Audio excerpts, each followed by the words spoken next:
And New York City is facing backlash for their new voting law that allows non-citizens to cast ballots. The Republican National Committee is suing New York City Mayor Eric Adams over the new law that, if allowed to take effect, would let about 800,000 non-citizens in New York City vote in local elections. Congresswoman Marjorie Taylor Greene has been a vocal critic for many things, two of which are vaccine mandates and big tech censorship. Well, Twitter permanently banned the Congresswoman, and we had a chance to talk to her about it. Let's take a look. Congresswoman Marjorie Taylor Greene, thank you for joining us on the Capitol Report. Thanks for having me. Congresswoman, we're in Washington, D.C. right now. D.C. Mayor Muriel Bowser, her mandates are set to go into effect on Saturday, I believe it is, on the 15th. What type of effect do you think this is going to have on small businesses in the city? I think it's absolutely destructive. I'm a small business owner myself. That's in construction for almost 20 years before I became a member of Congress.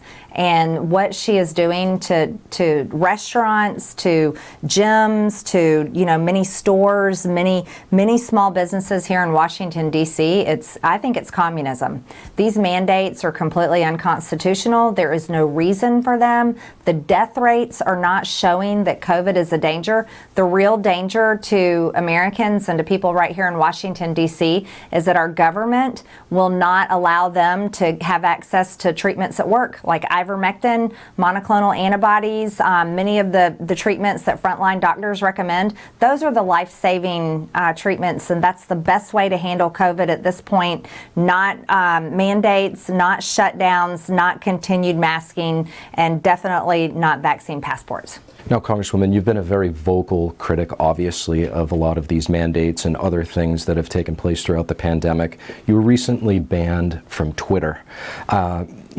They did not give you, as far as I know, any specific reason, and they did not cite any specific tweet. Has anything changed since you've been banned? Have they let you know why? No, they haven't let me know why, but statements in the press, like the New York Times, said that it was for COVID misinformation. But here's the problem. No one elected Twitter. Twitter is completely unelected, and they're not a branch of our government. I, however, am elected. I'm an elected member of Congress, and I serve and represent a district of over 700,000 Americans. But Twitter silenced my voice. Completely silenced my voice in political speech. I shared information. If it is COVID misinformation, I shared it from the CDC.gov website, from the VAERS reporting system, reporting vaccine injuries. And I basically was saying before COVID, we didn't have reports of deaths with any vaccines like this. There were only some. But now after COVID, there are thousands and thousands of reports of deaths associated with the COVID vaccines. The reason why I was talking about that is instead of enforcing mandates and to the point where people are getting fired from their jobs, that started today through OSHA.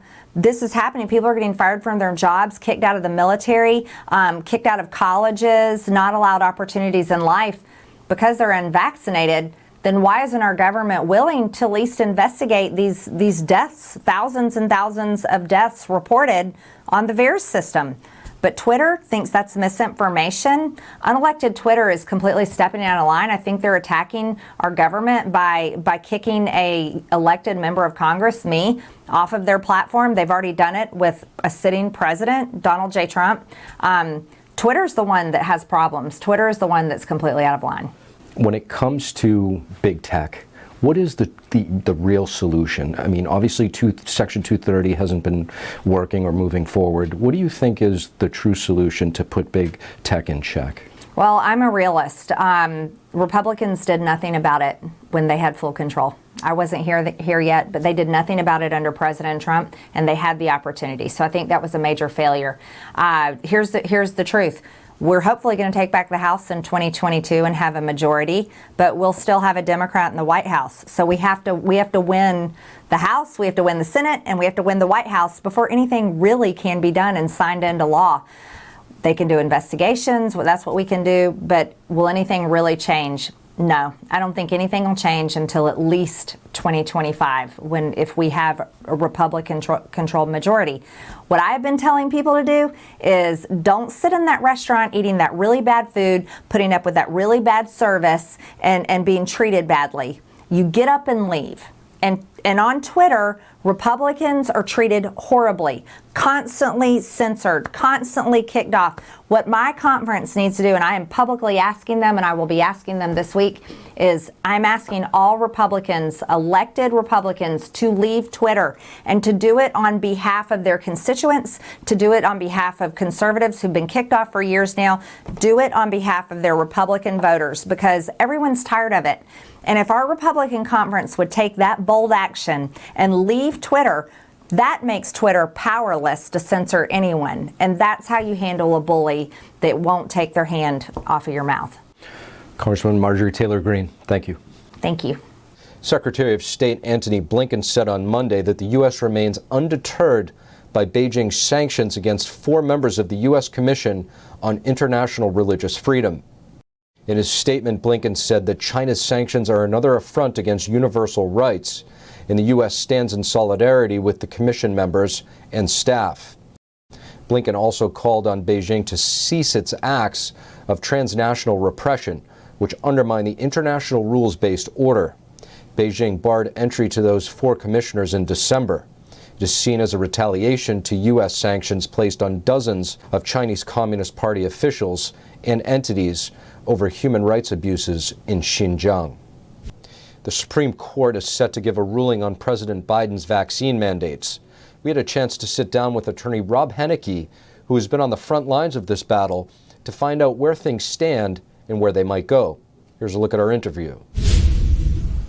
Rob Hennicky, thank you so much for joining us on the Capitol Report. My pleasure. Thanks for having me.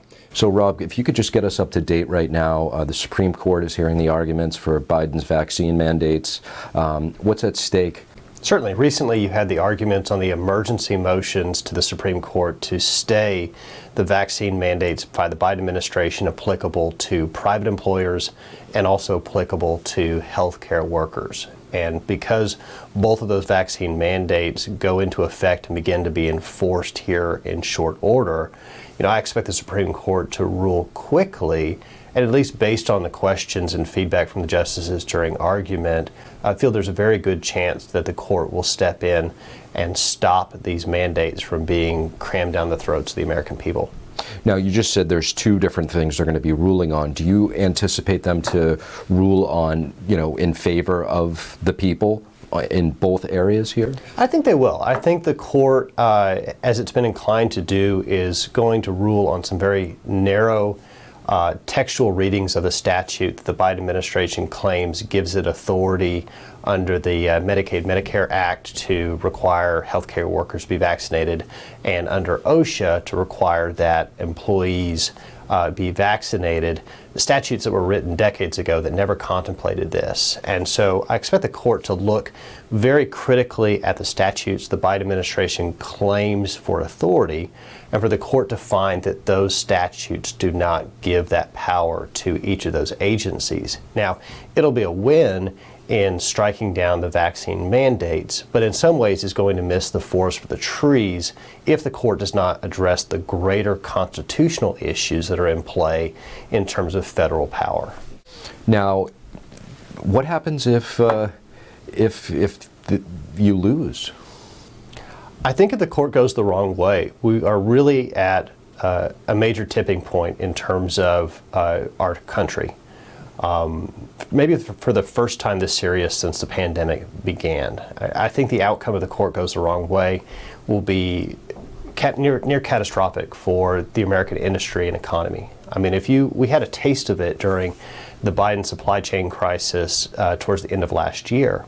But if you look at the percentage of people, for whatever personal legitimate reasons they have for not taking the vaccine, And if you take that workforce out of the American economy and see the impact on trucking, transportation, our ports, our supply chains, our nursing homes, our healthcare facilities, even a 10 to 15% elimination of that workforce will have a serious disruption to our ability to access goods and services, much more dramatic than we had a taste of at the end of last year. Now, this is obviously a very, pressing issue, and there's a lot of, emotion on both sides of the argument. When it comes to the justices that are going to make their ruling, do you ever get concerned that sometimes they might not follow their, their heart, their intuition, and follow the path of least resistance as in terms of, what type of pushback they'll get from the general public? I do, and in a couple ways. I mean, first of all, from the recent arguments, you heard the comments by Justice Sotomayor, for example, that were completely fabricated statistics and gross exaggerations of the true data involving COVID-19. I mean, she was fact-checked as 4 Pinocchios by the Washington Post for these pronouncements she made from the bench that were completely untrue. And so it seems to me that her personal emotion on the issue is causing her, to look more into, sensational websites on the internet rather than the law books and the controlling precedent that should guide her. On the other standpoint, you have some of the more right-of-center justices that seem reluctant to want to take on the greater constitutional issues. And there's some foundational issues about whether it's even constitutional for the federal government to do this in the first place, more so than just whether a specific statute says that it's okay. And my concern is that if the court just rules on the limited textual statutory arguments, that it's going to just be causing this kind of whack-a-mole, where the federal government will continue to come back and try to find other ambiguous language and antiquated statutes to try to claim the authority that it's been grabbing, where the court now, for once and for all, could really resolve these questions by looking to the text of the Constitution as it limits the federal government. Rob Henneke, thank you. Thank you. For 22 months, longer than any time in the nation's history, the United States Capitol has been closed to most visitors. What is the biggest hurdle to reopening the Capitol building to the public? Staffing is the biggest issue. We are 400 and around 440, 450 officers below where we need to be. Capitol Police Chief Tom Manger testified Tuesday before the House Appropriations Subcommittee. He said the equipment and operational planning will be ready for reopening. At the onset of the pandemic, the Capitol building closed its doors to visitors on March 12, 2020. Some lawmakers said it's time to find a way to let the public back in.